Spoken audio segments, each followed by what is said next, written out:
Meus irmãos, muita paz, que Jesus esteja entre nós. Falando um pouquinho mais sobre o trabalho, Aurilene, na física, trabalho é igual a força vezes deslocamento. A força que o indivíduo imprime para se deslocar de um nível para outro nível. E não existe trabalho negativo na física. Todo trabalho que é dado em joules é positivo. E é interessante como os Espíritos nos colocam. Essa questão de trabalho é todo o tempo útil. E vamos falar de um trabalho hoje, que é sobre a oração. A oração é um trabalho. Em muitas mensagens, os Espíritos falam: pensai nos que sofrem, orai por eles. Então vamos falar desse trabalho especial, que é o trabalho da oração. Eu vou pedir para você, Aurilene, dar uma lidinha aqui nesse livro aqui. Pega seu óculos.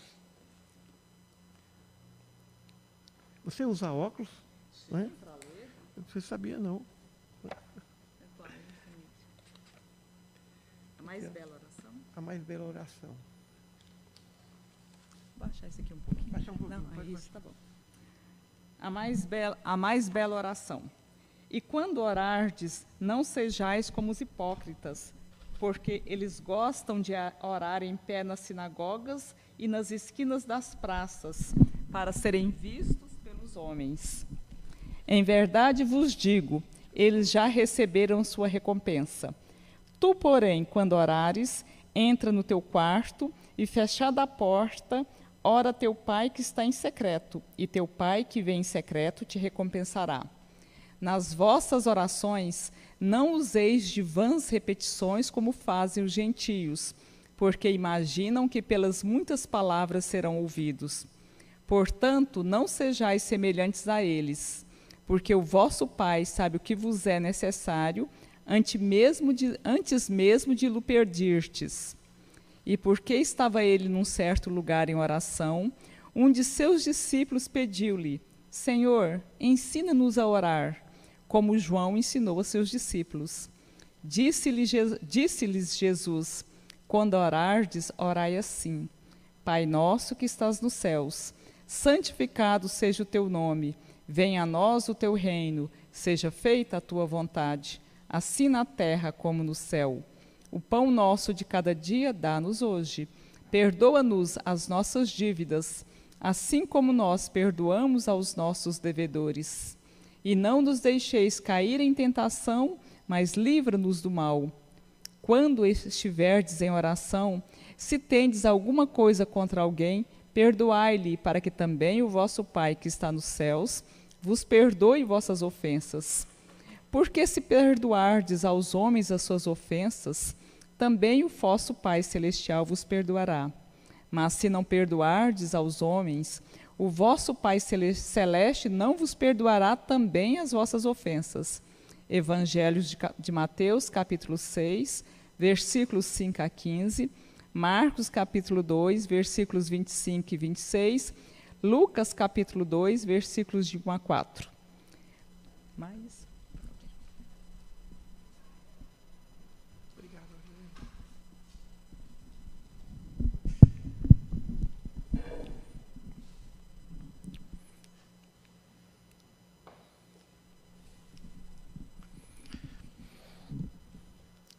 Essa parte, meus irmãos, é do Sermão da Montanha. Todos nós aqui já proferimos alguma prece. Todos nós saímos das nossas preces justificados e esperamos respostas. A única prece que o apóstolo Paulo fez quando encontrou Jesus na estrada de Damasco foi: Senhor, o que queres que eu faça?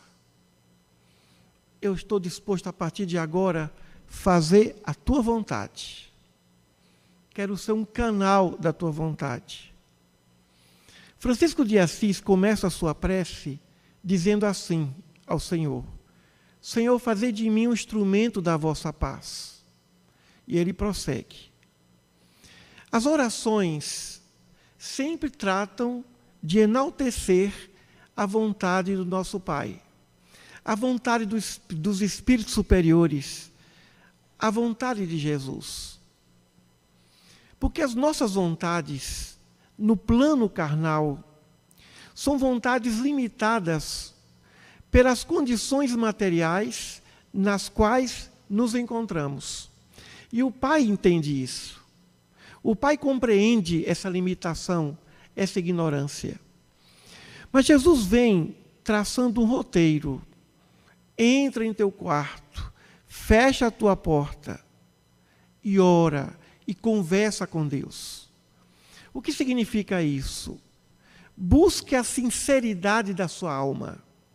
Entrar no quarto e fechar a porta é busque ser sincero ou sincera. A sinceridade que vem do Espírito toca o coração de Deus. Jesus, quando falava a Deus, ele tocava o coração de Deus, porque ele falava com sinceridade. Ainda que em nossas palavras sinceras, nós tentemos impor a Deus nossas vontades, o Pai também entende isso. E ele pode até mudar de ideia, como aconteceu tantas vezes, quando o profeta Isaías, por exemplo, disse ao rei Ezequias: diz o Senhor, organiza a tua casa, porque tu vais morrer. O rei Ezequias estava muito doente, sofrendo no leito, e diante daquela visita do profeta, ele clamou a Deus: Senhor, eu não posso morrer. Ele sabia que tinha pendências. Senhor, não deixe morrer. Senhor, eu não posso morrer. Senhor, eu não quero morrer. Senhor, eu ainda tenho coisa para fazer. Foi tanta insistência, lembrando aquela mulher que pedia insistentemente ao juiz iníquo que pudesse atender o seu processo. Assim Deus ouviu o rei Ezequias. De novo, o profeta voltou e diz: o Senhor ouviu tuas preces. Diz o Senhor, terás mais 15 anos para organizar a tua casa. 15 anos. 2 ciclos de 7 anos, praticamente. Mas naqueles 15 anos, o rei Ezequias, que era um homem justo, generoso, extremamente afável, abriu as portas do seu reino para os seus inimigos. E eles, conhecendo as vulnerabilidades daquele reino, a partir dali, o reino de Salomão, o reino de Israel, começou a declinar. Porque os inimigos invadiram aqueles lugares e tomaram conta. Ou seja, ele teria que ter desencarnado naquela época. No entanto, o Pai pode ceder aos nossos pedidos. E claro que se ele cede, é porque existe uma razão sábia para que tudo aconteça. Deus não quer o mal, mas se existe o mal, é porque ele autoriza, porque ele vê no mal uma oportunidade para que o bem floresça. Então nós queremos que Deus nos escute. Nós queremos que Deus nos atenda. Mas ele coloca a condição. Na oração do Pai Nosso, Jesus define o que é Deus. Pai Nosso. Pai protetor, criador. Pai cuidador. Nosso, já definido que somos nós, irmãos. Somos irmãos. E define que o Pai está em toda parte. E prossegue Jesus enaltecendo o poder, a glória do nosso Deus. E solicita, depois de engrandecê-lo, solicita que seu reino venha a esse mundo, mas não só a esse mundo, ao nosso mundo interior. O reino dos céus está dentro de vós, disse Jesus. Está dentro de vós por causa do poder, que é a sinceridade, que é a verdade e o compromisso, quando diante de Deus oferecemos, evidente que ali traçamos um caminho, um destino. E Jesus coloca a condição do perdão. Ele enaltece o perdão. Ou seja, para que nós sejamos mais ainda transparentes, sinceros, temos de eliminar qualquer tipo de falta de perdão. E o que é a falta de perdão? Tem um nome, meus irmãos, é raiva mesmo. Perdão é quando o indivíduo não mais tem raiva do outro. Não estamos falando em ódio, estamos falando de raiva, porque a raiva é uma forma de ódio. Então, aquela pessoa que nos ofendeu, aquela pessoa que atravessou o caminho, o nosso caminho, ou os nossos caminhos, e que, de algum modo, impediu que nós realizássemos os nossos projetos, ou dificultou a nossa felicidade. Se ainda existe raiva, ainda falta o perdão. Então, temos que eliminar qualquer tipo de sentimento de raiva. Primeiro ponto. Segundo ponto, mantermos a calma. A calma diante das ofensas, das agressões. Calma e ausência de raiva. A melhor definição de perdão, não mais tenho raiva dele, não mais tenho raiva dela. Se você não tem mais raiva, já perdoou. Claro que não vai esquecer da ofensa, claro que não vai se esquecer dos transtornos, mas não tem mais raiva. Se não tem mais raiva, é evidente que agora vem a compaixão, o amor, o supremo amor, ou outros níveis superiores de amor, até chegarmos à paixão superior sobre aquela pessoa. O nível superior de perdão. A paixão por aquela pessoa. Então, a condição para que as nossas preces cheguem até Deus é a condição de estarmos em paz com todos. E em paz conosco mesmo. Quantas vezes nós temos raiva de nós? Temos raiva porque praticamos algum delito, praticamos algum tipo de crime ou algum tipo de desequilíbrio. E o auto-perdão também é necessário. O primeiro a quem nós temos que reconciliar somos a nós mesmos. Senhor, me perdoe. Eu assumo que errei. Eu me arrependo e prossegue. Então, nós temos que estar com a alma em paz, diante de nós e diante dos outros. Aí sim, com esse ingresso, com esse passaporte, vamos conversar com Deus. É evidente que nós temos muita coisa para conversar com Deus. Embora Jesus diga a respeito das múltiplas palavras, ele está a falar daquelas palavras que não saem do coração, daquelas palavras decoradas, daquelas preces decoradas. Mas podemos falar muito e conversarmos muito com Deus quando isso sai do coração. É a prece que agrada a Deus, como consta no Evangelho segundo o Espiritismo. Então, se temos alguma coisa a oferecermos diante do altar, vamos reconciliar com o irmão, eliminando a raiva, mantendo a calma, e inclusive pedindo a Deus, Senhor, me ajuda a perdoar fulano. Senhor, não posso continuar assim, com esse fardo pesado da falta do perdão. E prossigamos, dando a Ele a condição de que a sua vontade impere sobre as nossas vontades. Muitas vezes nós queremos que Deus nos ouça e nos atenda, como o caso do rei Ezequias. Mas no caso do rei Ezequias, Deus viu que Ezequias precisava de tempo. E muitas vezes Deus nos atende e abre a exceção. Mas Ele quer uma coisa de volta. Ele quer fidelidade. Fidelidade ao propósito. Ele quer sinceridade. Ele quer amor. Ele quer verdade.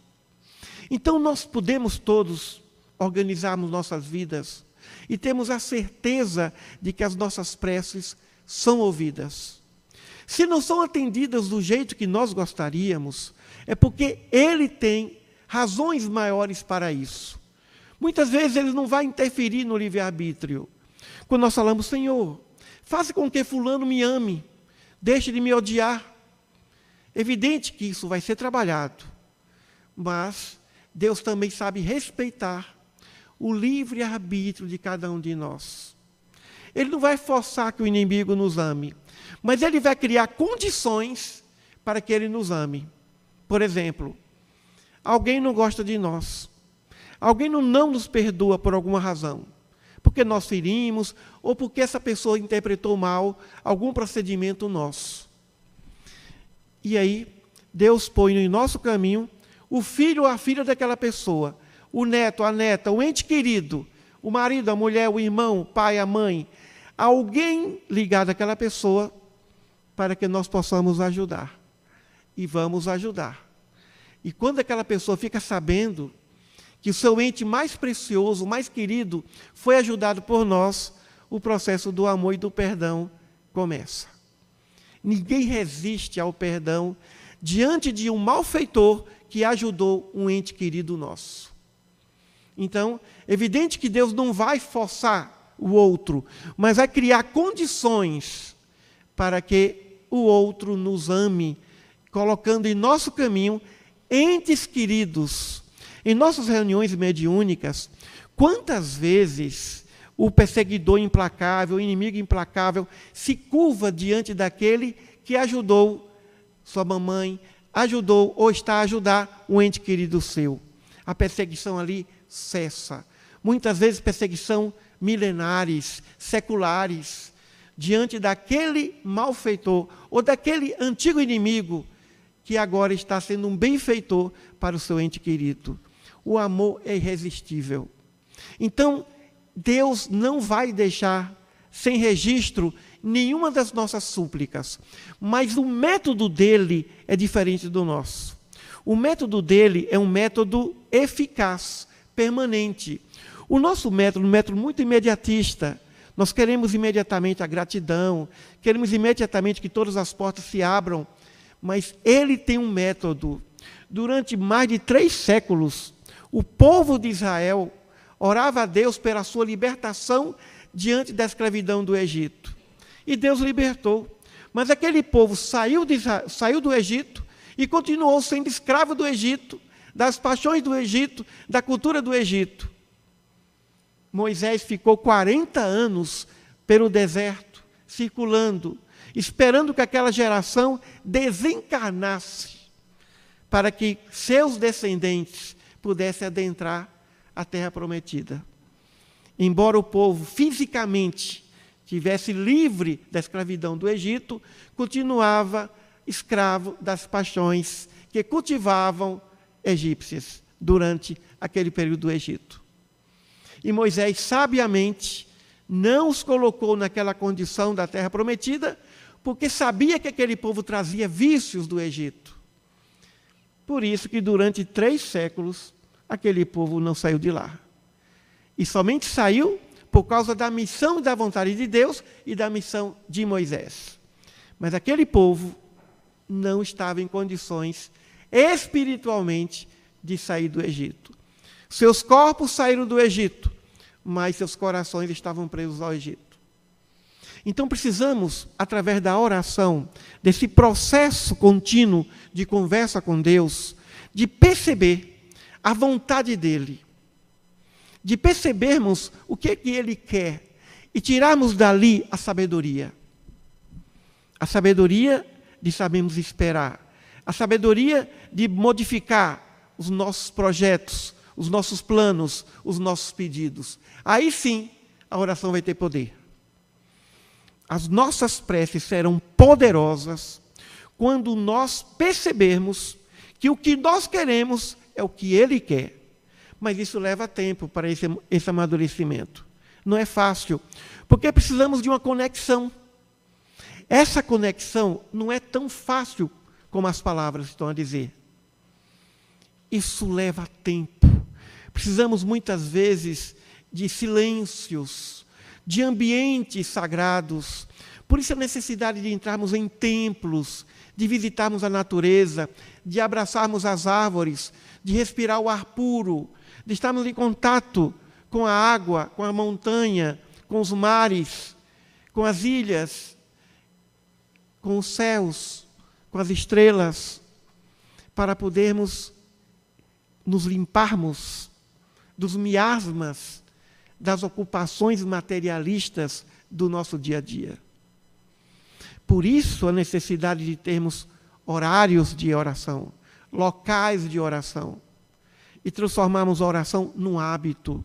Não é apenas orarmos uma vez por semana, uma vez por dia.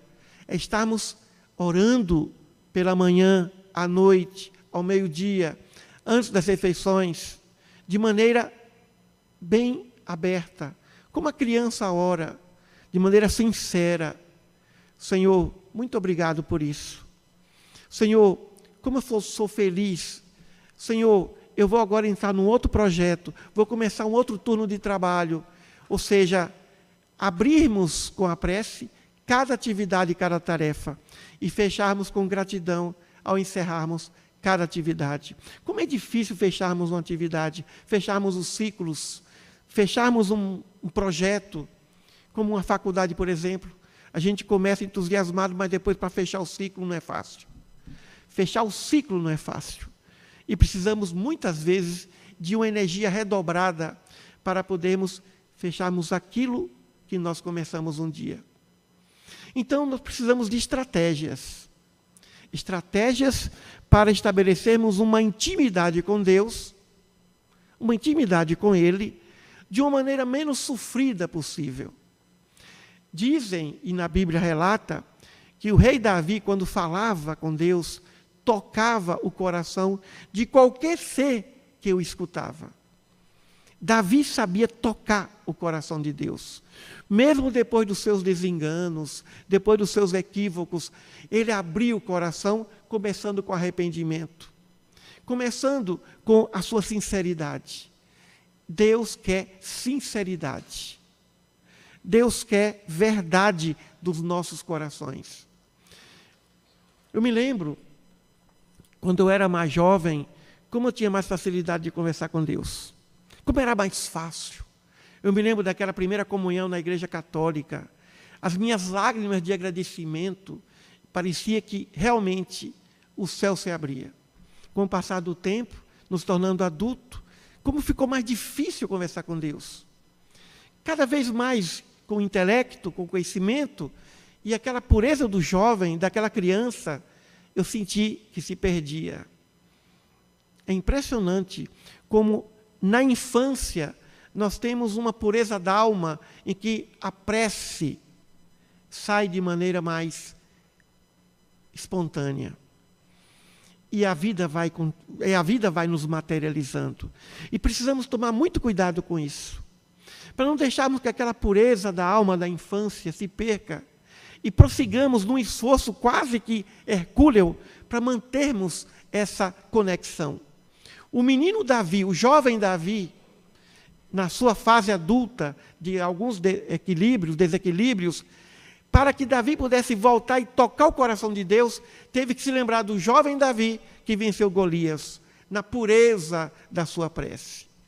Por isso precisamos voltar em nossas lembranças, em nossas boas lembranças infantis, da vida que nós vivemos no plano espiritual, das nossas promessas que fizemos antes de reencarnar. Aquela promessa, Senhor, eu quero ser melhor, não vou perder tempo, eu quero dar o meu melhor. Então, nós precisamos desse religar, de voltarmos aos compromissos espirituais quando nós chegamos até esse planeta. Aquelas primeiras orações daquela infância pura, aquela infância pura e ingênua ao mesmo tempo. Porque a pureza não é ingenuidade. A criança é ingênua.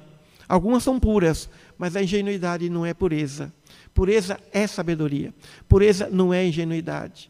Então nós deixamos um pouco da ingenuidade da criança com um pouco da sua pureza e vamos colocar em nosso ambiente adulto, em nossas consciências, em nossos raciocínios, em nossos sistemas de conhecimento, de ciência, de filosofia, para agora voltarmos tais quais crianças, como o nosso mestre falou: se não vos tornares crianças, não alcançareis os reinos dos céus. Ou seja, nós temos que orar a Deus como crianças e agirmos como adultos.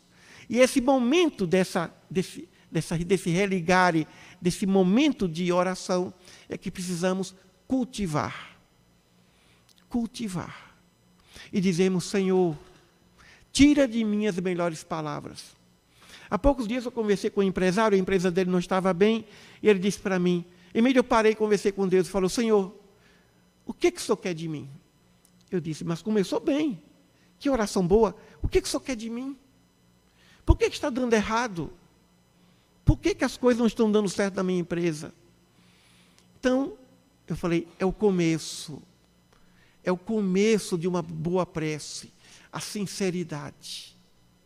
A gente pode começar com o Pai Nosso, e do Pai Nosso tirarmos inspirações, e começarmos depois com uma conversa franca com Deus, uma conversa verdadeira com Ele, e saímos dali justificados, e saímos dali em lágrimas, e saímos dali fortalecidos, e saímos dali seguros, poderosos, certos de que Ele está conosco. E não tenhamos medo de pedir. Ele pode tudo, Ele é dono de tudo. O planeta Terra não passa de um ponto luminoso do universo, diante de trilhões e trilhões de planetas, bilhões e bilhões de galáxias. Ele é poderoso. Não tenhamos medo de pedir a Ele. Isso é fé. E quando temos fé, e como Jesus falou, podeis mover uma montanha de um lugar para outro. As montanhas do egoísmo, as montanhas das limitações, as montanhas da ignorância, da falta de amor, do desamor. Então, não tenhamos medo de conversar com esse poderoso. Nós somos a sua obra-prima. O Espírito é o ser mais importante do universo para Deus. Então, não tenhamos medo de chegarmos até Ele, de conversarmos com Ele e dizermos, Senhor, eu pedi, o Senhor não ajudou, por quê? Por que eu pedi isso, o Senhor não ajudou? Por que o Senhor não me atendeu? Vai chegar a resposta. Eu não atendi por isso, por isso e por isso. Os espíritos, os nossos anjos protetores, vão passar pelas nossas consciências e durante o sono e vão nos revelar por que aquele pedido não chegou, por que aquele pedido não foi atendido. E aí nós vamos perceber que quando Deus diz não, Ele está dizendo vários sims para outros aspectos, para outras oportunidades. Mas nós, como nós somos limitados e imediatistas, e é natural que assim seja, pela nossa condição de sermos espíritos encarnados, o nosso Pai misericordioso vai entender. Não vamos pensar no Deus que censura, mas num Deus de amor, num Deus que reclama, num Deus que condena, mas num Deus que ampara, num Deus que enaltece, num Deus que nos eleva. Deus não vai nos humilhar. Não esperemos dele uma humilhação, não esperamos dele uma reprovação. Ainda que tenhamos praticado os piores crimes, esperemos sempre dele acolhimento, esperemos sempre dele amor infinito, perdão. Perdão, não há nada que não se possa ser perdoado. Ele pode tudo. Então precisamos ter essa consciência do poder da oração com Ele. Tudo que nós pedirmos com fé, nós vamos alcançar. Mas dentro da vontade e do tempo dEle. Buscai e achareis. Batei e abre-se-vos-á. Meus irmãos, realmente o reino do céu só está dentro de nós, porque nós temos um poder infinito, esse poder de conversarmos com Ele. Esse poder que os animais não têm, esse poder que os vegetais ainda não têm, nem os minerais. O poder do pensamento, da razão, da inteligência, o poder do sentimento consciente, o poder da consciência. Nós somos consciências. E como já dizia o grande mestre americano, Ram Dass, nós somos consciências que amam. Como ele dizia no mantra dele, eu sou uma consciência que ama. Eu sou uma consciência e que ama. E toda vez que essa consciência se distancia do amor, ela fica enfraquecida. Então, meus irmãos, respirarmos Deus antes de cada tarefa. Respirarmos Deus pela gratidão. Respirarmos Deus, enaltecer toda a sua maravilhosa assistência. Gratidão infinita a Ele por tudo, como Jó, por tudo que possa nos acontecer, inclusive de dor, de sofrimento desfavorável, de ingratidão. Então, nós temos esse poder de construir os nossos destinos. Nós temos esse poder em nossas mãos. A grande descoberta para esse milênio não vai ser tecnológica, vai ser o poder da oração. Quando as pessoas perceberem de verdade o poder da oração, elas vão confiar mais, elas não vão desesperar, elas não vão buscar vingança, elas vão acreditar no mecanismo poderoso das leis de Deus. O poder da oração está dentro de todos nós. O poder da cura está dentro de todos nós. O que nós quisermos fazer poderá acontecer. Agora, tudo depende de começarmos. Tudo depende de termos um pouco de esforço, de não desistirmos de nós, de podermos acreditar que Ele, o nosso Pai, Ele nos ouve, nós estamos mergulhados nele, não há nada fora dele, embora o universo não seja ele próprio. O universo é obra dele, mas o universo, essa vastidão infinita, por maior que pareça, não passa de um ponto, considerando a sua transcendência, considerando que ele é infinitamente maior do que tudo que ele criou. Deus transcendente, na sua eternidade transcendente, Deus poderoso, num poder que não é transitório, infinitamente maior do que todas as infinitudes que ele criou, do que todos os espaços que ele criou, do que todas as eternidades que ele criou. Precisamos confiar nisso, meus irmãos. Precisamos acreditar nisso, porque é verdade. E precisamos observar os grandes intérpretes do Pai, os seus profetas, não só no campo da religião, no campo da ciência, no campo da filosofia. Sócrates foi um profeta, Aristóteles na sua área, Einstein, Newton, Copérnico, Kepler, Galileu, tantos outros. Nós somos, na verdade, seres destinados à felicidade. Cada um de nós é muito importante para Ele. Por isso que cada um de nós temos que nos ver e vermos o outro como sendo um grande patrimônio do nosso Pai. Por isso ele fala do perdão. Por isso que ele fala da necessidade de, aí sim, estarmos blindados contra as tentações. A pior tentação, a pior de todas, é nós não acreditarmos em Deus. Não acreditarmos na sua misericórdia, na sua assistência, no seu magnífico poder. Essa é a pior das tentações. E o pior dos males é nós não acreditarmos em nós mesmos. É desistirmos de nós, das nossas evoluções. Então, vamos buscar esse pão nosso de cada dia. O pão da vida é a alegria de viver. O pão da luz, vós sois a luz do mundo, é a alegria de viver em alegria. Qual foi a última vez que nós experimentamos uma profunda alegria? E por que nos falta alegria? Porque nos falta a oração, nos falta o hábito da prece.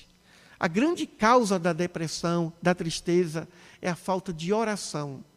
Porque quando nós oramos, ainda que estejamos ali envolvidos em lágrimas de gratidão, vem para nós uma alegria suave, uma alegria serena, uma alegria que faz com que nós não tenhamos medo de darmos as nossas vidas a Ele, por Ele, para Ele, como aconteceu com os cristãos, quando deram suas vidas por sua fé em Deus, através de Jesus. Então vamos sair daqui fortalecidos, orando, conversando com sinceridade. Senhor, há muito tempo que eu não converso contigo, agora eu quero conversar. Senhor, acontece isso. Eu sei que o Senhor sabe tudo, Senhor. O Senhor sabe tudo, mas eu não sei. E muitas vezes, para que eu possa saber, eu tenho que contar para o Senhor o que eu sei. Perceberam? Deus sabe tudo de nós. Não precisamos conversar nada com Ele sobre nossas vidas, Ele já sabe.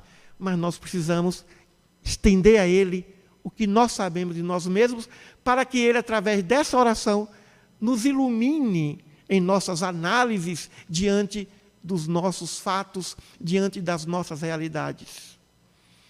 Meus irmãos, alegria, é momento de alegria, é momento de euforia, é momento de felicidade, porque é momento de encontro com Deus.